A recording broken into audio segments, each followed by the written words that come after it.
Le Coran attire l'attention sur une fonction géologique capitale des montagnes. Et nous avons placé dans la terre des montagnes fermes, afin qu'elles ne s'ébranlent pas avec eux.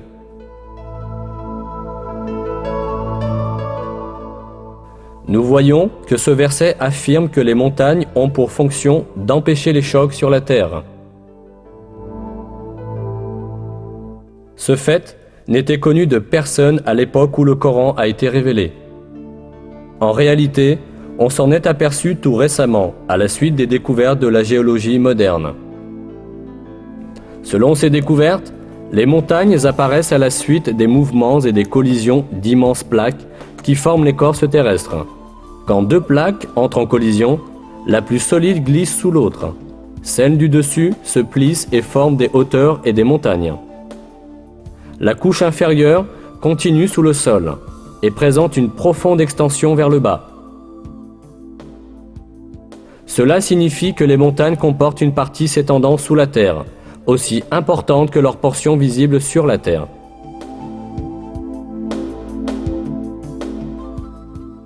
Dans un texte scientifique, la structure des montagnes est décrite comme suit.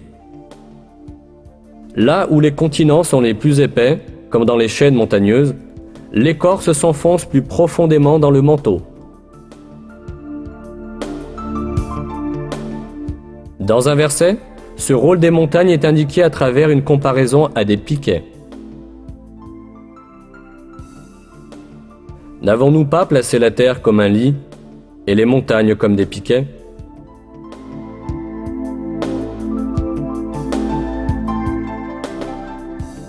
Autrement dit, les montagnes fixent l'écorce terrestre en s'étendant au-dessus et au-dessous de la surface de la Terre, au point de conjonction de ces plaques.